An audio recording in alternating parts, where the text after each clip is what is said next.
Fact number 1 guys, अक्सर हम जब भी नहाने के साबुन की चर्चा करते हैं तो हमारे दिमाग में डेटोल का नाम जरूर आता है। और आए भी क्यों ना, डेटोल इस वक्त इंडिया में नंबर 1 सोप ब्रांड है। दरअसल इसके पीछे की वजह यह है कि डेटोल के ज्यादातर एड्स में एक लेडी को माँ के रोल में बताया जाता है, क्योंकि डेटोल जानता है कि घर में साबुन कौन सा हो, यह फैसला घर में एक माँ ही करती है। और एक माँ को अपने बच्चे की हेल्थ की चिंता बहुत ज्यादा होती है, और इसीलिए डेटोल अपनी एड में जर्म्स, बैक्टीरिया और बीमारियों जैसे शब्द का इस्तेमाल भी करता है। इसके अलावा दूसरा सबसे बड़ा कारण यह है कि पिछले 90 सालों में डेटोल का लोगो, एंटीसेप्टिक कलर, स्मेल और पानी में डालने के बाद क्लाउडिंग इफेक्ट सेम ही है, जिस वजह से इंडिया की हर जनरेशन डेटोल से जुड़ती चली गई। गाइस, डेटोल की स्ट्रेटजी से एक बात बहुत क्लियर है कि कोई भी कंपनी सक्सेसफुल तब बनती है जब वो अपने कस्टमर की साइकोलॉजी को समझती है। फैक्ट नंबर 2 गाइस, भले ही आज युद्ध रशिया और यूक्रेन के बीच में लड़ा जा रहा हो, लेकिन पॉलिटिकली ये युद्ध अमेरिका और रशिया के बीच में ही लड़ा जा रहा है, क्योंकि अमेरिका शुरू से ही रशिया को रोकने की प्लानिंग कर रहा है। और इसी बीच अमेरिका ने रशिया के प्रेसिडेंट पुतिन पर एक चौंकाने वाला दावा किया है। जी हाँ गाइस, अमेरिका का कहना है कि पुतिन कैंसर जैसी किसी घातक बीमारी से पीड़ित हैं, जिसके लिए वो लंबे समय से स्टेरॉइड और बोटॉक्स का ट्रीटमेंट ले रहे हैं, जिससे उनके जिस्म के साथ साथ दिमाग पर भी इसका असर हो रहा है, और इसी वजह से वो लगातार गलत फैसले ले रहे हैं। बहरहाल अमेरिका का ये दावा पुतिन को बदनाम करने की साजिश भी हो सकता है, लेकिन आपका इसके बारे में क्या ख्याल है, कमेंट सेक्शन में जरूर लिखिएगा। और नंबर 3 पड़ोसी मुल्क पाकिस्तान अभी सुर्खियों में बना हुआ है।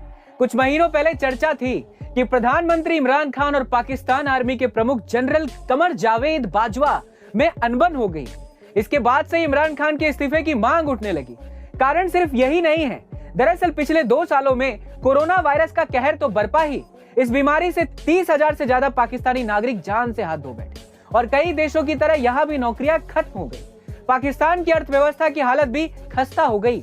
पेट्रोल खत्म होने को है और बेतहासा बढ़ती महंगाई ने लोगों की कमर ही तोड़ दी।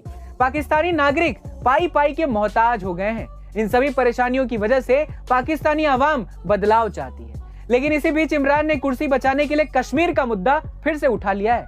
गाइस, क्या लगता है आपको, कश्मीर का यह मुद्दा इमरान की कुर्सी को बचा पाएगा? हमें कमेंट सेक्शन में लिखना मत भूलिएगा। फैक्ट नंबर 4 दोस्तों, जहां 8 साल का एक बच्चा अपने पिता से खिलौने लाने की जिद करता है, उसी उम्र में एक बच्चा अपने किसान पिता से ये कहता है कि पिताजी, हमें हमारे खेतों में गेहूं चावल की जगह पिस्तौलें उगानी चाहिए। ये सुनकर वो पिता चौंक जाता है और अपने बेटे से सहमे हुए दिल से पूछता है, बेटा ऐसा क्यों?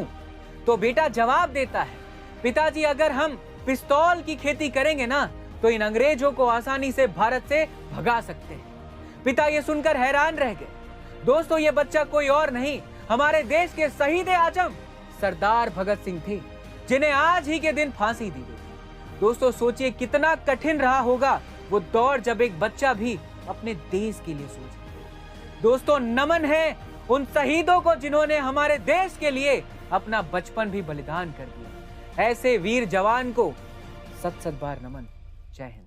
फैक्ट नंबर 5 दोस्तों, रूस के हमले के बाद से अब तक 15 लाख से ज्यादा लोग यूक्रेन छोड़ चुके हैं।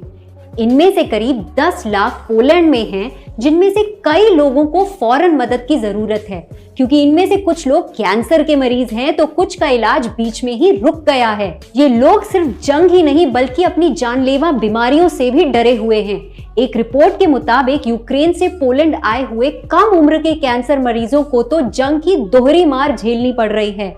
इनमें से जिन बच्चों को बहुत ज्यादा इलाज की जरूरत है उन्हें अस्पताल ले जाया जा रहा है और कुछ का होटलों में इलाज चल रहा है। ऐसे ही इंफॉर्मेटिव वीडियोस के लिए लाइक, शेयर, सब्सक्राइब करना ना भूलें। मिलते हैं अगली वीडियो में।